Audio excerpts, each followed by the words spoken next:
चलिए, तो next concept जो है या नेक्स्ट प्रिंसिपल जो है वो है प्रूडेंस या कंजर्वेटिज्म प्रिंसिपल। बहुत बेसिक प्रिंसिपल है जो हम लोगों की फैमिलीज़ में भी फॉलो किया जाता है।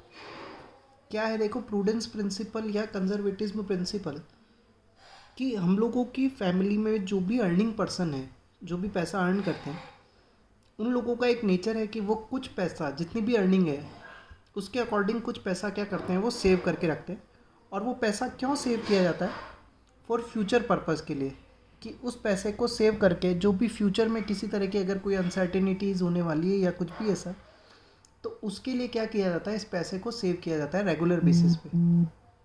तो प्रूडेंस प्रिंसिपल भी यही बोलता है कि according to this principle we have to anticipate और make provisions for all possible losses.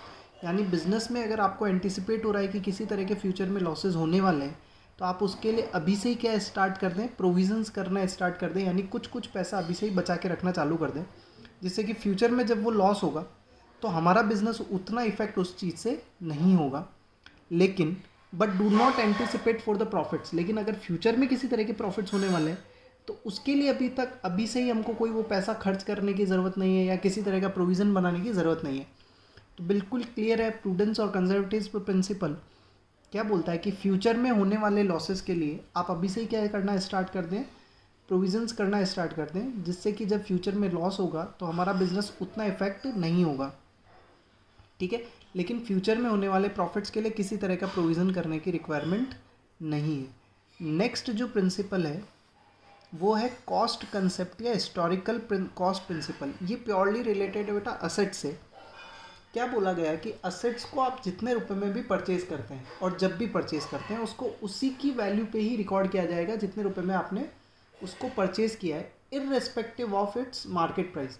देखिए, मार्केट प्राइस जो होती है किसी भी असेट की रेगुलर बेसिस पे क्या होती रहती है, चेंज होती रहती है। लेकिन हमारे बुक्स ऑफ अकाउंट्स में उसको बार बार चेंज करना पॉसिबल नहीं है।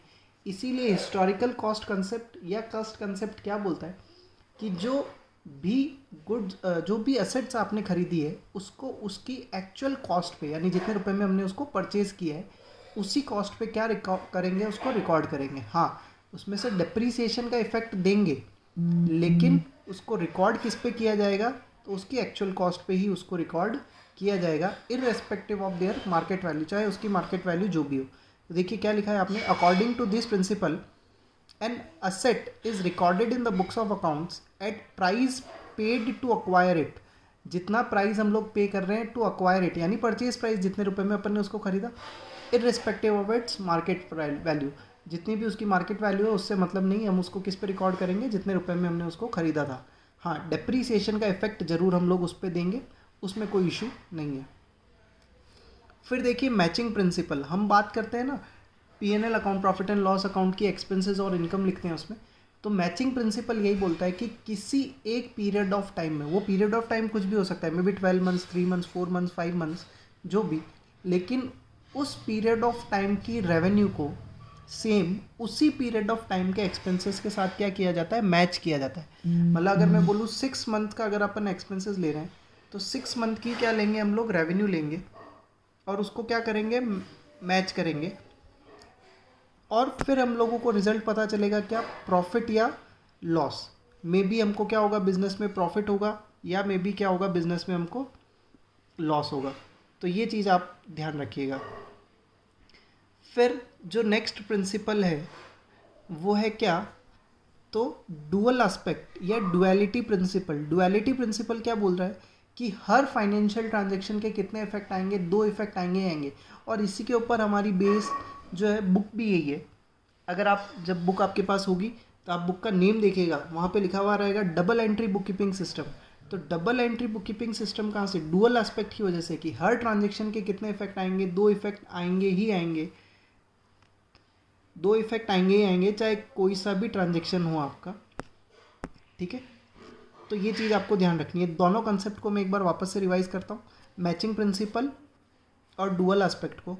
मैचिंग प्रिंसिपल क्या बोल रहा है कि अकॉर्डिंग टू दिस प्रिंसिपल जितनी भी रेवेन्यूज़ है हमारी of a particular period is compare with the expenses of that particular period only, यानी 6 महीने की अगर रेवेन्यू है तो 6 महीने के उसी टाइम पीरियड के एक्सपेंसेस के साथ उसको मैच करके देखा जाएगा। तो रिजल्ट जो होगा या तो होगा प्रॉफिट और या होगा क्या, लॉस। अगर रेवेन्यूज़ ज़्यादा हैं तो प्रॉफिट, अगर एक्सपेंसेस ज़्यादा हैं तो लॉसेस। डुअल एस्पेक्ट बिल्कुल सिंपल है कि हर ट्रांजेक्शन के कितने इफेक्ट आएंगे, 2 इफेक्ट आएंगे ही आएंगे। पहला इफेक्ट डेबिट में और उतने ही रुपए से कॉरस्पॉन्डिंग इफेक्ट किस में आएगा, क्रेडिट में आएगा।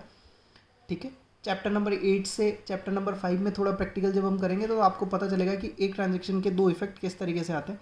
चैप्टर नंबर 5 से प्रैक्टिकल पोर्शन स्टार्ट होगा तो वहाँ से पे और आपको क्लियर होगा। नेक्स्ट जो प्रिंसिपल दिया हुआ है वो दिया हुआ है आपको गोइंग कंसर्न प्रिंसिपल।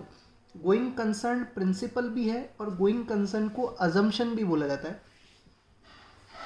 कोई भी बिजनेस जब स्टार्ट किया जाता है तो इस अजम्पशन के साथ स्टार्ट किया जाता है कि उसको over a long period of time तक हम लोग क्या करेंगे, रन करेंगे, यानी बहुत लंबे टाइम तक उस बिज़नेस को चलाएंगे। हमारा कोई इरादा नहीं है कि हम उस बिज़नेस को नियर फ्यूचर में क्या कर देंगे, बंद कर देंगे। जितना लंबा वो चल सकता है उतना लंबा उस बिज़नेस को क्या करेंगे, हम लोग रन करेंगे। तो ये किसकी वजह से, गोइंग कंसर्न अजम्पशन प्रिंसिपल भी बोलते हैं इसको, एज वेल एज अजम्पशन भी होती है। तो 3 मेन अजम्पशंस हैं, एक गोइंग कंसर्न अजम्पशन है, एक कंसिस्टेंसी अजम्पशन होती है और एक अक्रूवल अजम्पशन होती है, जो नेक्स्ट पेज पे है, डिस्कस करेंगे। लेकिन आप ध्यान रखना, अगर अजम्पशंस के बारे में आपसे पूछा जाए तो 3 मेन अजम्पशंस होती है, going concern assumption, consistency assumption और अक्रूवल अजम्पशन। GCA शॉर्ट में आप याद रखना चाहें इसको तो GCA, 3 assumptions, going concern, consistency और अक्रूवल। ठीक है। तो गोइंग कंसर्न के बारे में हमने क्या डिस्कस किया कि जब भी कोई बिजनेस स्टार्ट करते हैं या जब भी कोई बिजनेस में अकाउंटिंग करते हैं आप लोग, तो ये इस अजम्पशन के साथ करते हैं कि उस बिजनेस को over a long period of time तक क्या करेंगे, हम लोग रन करेंगे और नियर फ्यूचर में हमको उसको बंद करने का कोई भी इरादा नहीं है। ठीक है। नेक्स्ट जो कंसेप्ट है वो है कंसिस्टेंसी अजम्पशन।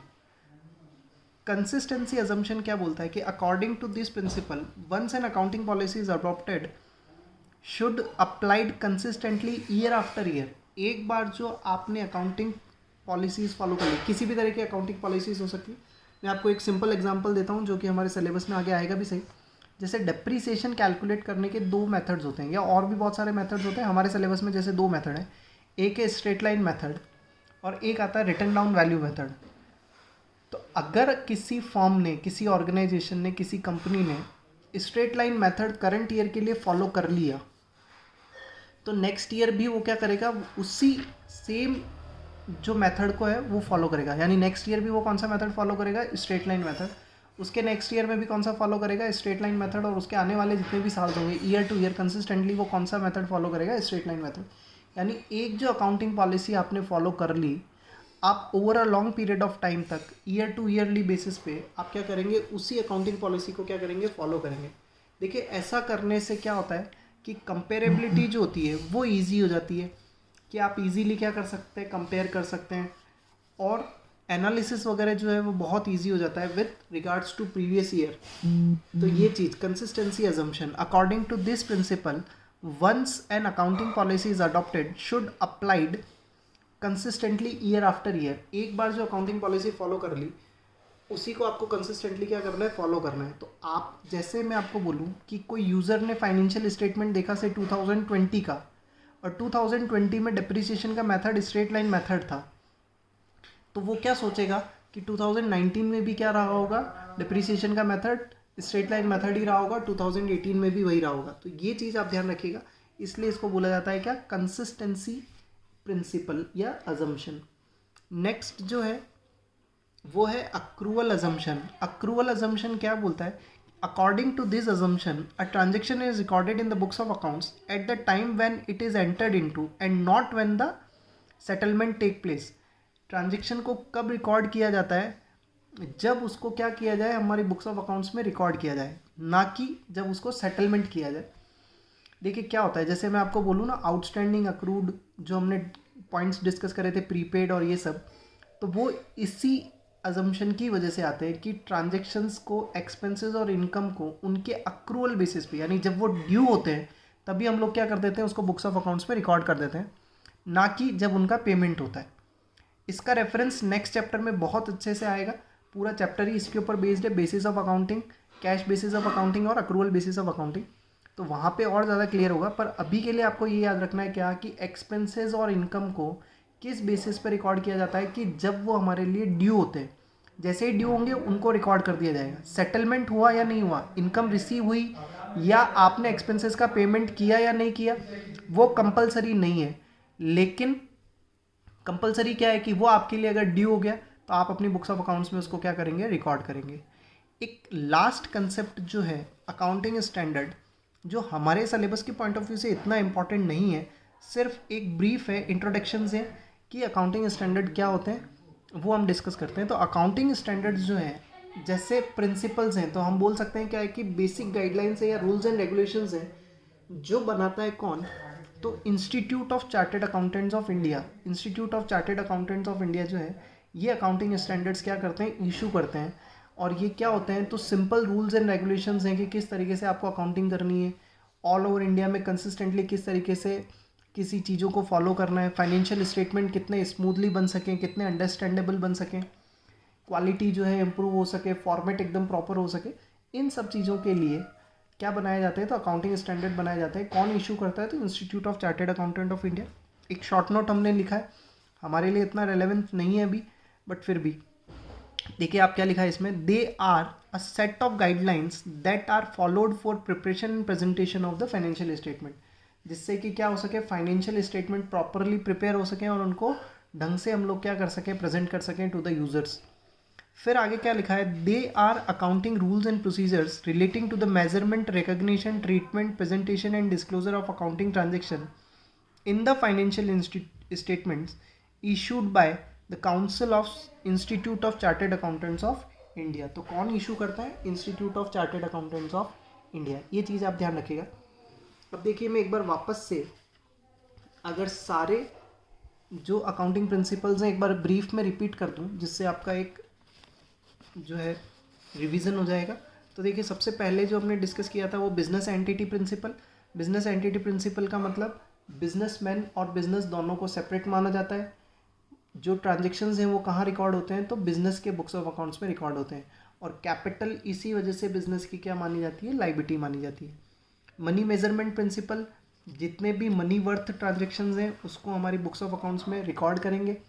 और ऐसे ट्रांजेक्शन जिसको मनी में मेज़र नहीं किया जा सकता उसको बुक्स ऑफ अकाउंट्स में रिकॉर्ड करने की ज़रूरत नहीं है। Money measurable transaction purchase sale of goods है, परचेज सेल ऑफ असेट्स है, इनकम रिसीव है, एक्सपेंसेस पेड है। Non money transaction, monetary transaction जो है, लेबर की स्ट्राइक है, फैक्ट्री लॉकडाउन है, ये सब नॉन मॉनेटरी ट्रांजेक्शन हैं। फिर point number 3, accounting period principle, कि हम लोग हमारे बिजनेस की लाइफ को छोटे छोटे पार्ट्स में अकाउंटिंग पीरियड्स में डिवाइड करते हैं, जो नॉर्मली 1 ईयर का होता है। It may be more than 1 year और लेस देन 1 ईयर, जिससे कि हमको उस अकाउंटिंग पीरियड का क्या पता चल सके, प्रॉपर प्रॉफिट या लॉस पता चल सके। फुल डिस्क्लोजर, जितनी भी significant information related to the financial statements हमको क्या करनी है, उसको अपने बिजनेस में या यूज़र्स को जो है वो प्रेजेंट करनी है। कुछ भी छुपाना नहीं है, किसी भी तरह की मैनिपुलेशन नहीं करनी है, जैसे है वैसा ही अपने को क्या करना है, प्रेजेंट करना है। जो भी है जैसा भी है वैसा प्रेजेंट करना है। मटेरियलिटी प्रिंसिपल, जो रेलेवेंट एक्सपेंसेस हैं आपके लिए उसको सेपरेट हेड में रिकॉर्ड किया जाएगा, और जो नॉट सो रेलेवेंट है, इतना इररेलेवेंट है कह सकते हैं आप, या इतना इंपॉर्टेंट नहीं है, उसको other expenses, other income, miscellaneous expenses या मिसलेनियस इनकम के नाम से रिकॉर्ड कर सकते हैं। कोई एक्सपेंसेस किसी बिजनेस के लिए रेलेवेंट हो सकता है, लेकिन सेम एक्सपेंसेस दूसरे बिजनेस के लिए रेलेवेंट हो ये ज़रूरी नहीं है। फिर उसके बाद जो हमने डिस्कस किया था वो था प्रूडेंस या कंजर्वेटिज्म, कि फ्यूचर में होने वाले लॉसेस के लिए हमको अभी से ही क्या करना है, प्रोविज़न कर देना है, स्टार्ट कर देना है, यानी अभी से ही पैसे की सेविंग करना है, स्टार्ट कर देना है। लेकिन फ्यूचर में होने वाले प्रॉफिट्स के लिए किसी तरह का प्रोविज़न करने की ज़रूरत नहीं है।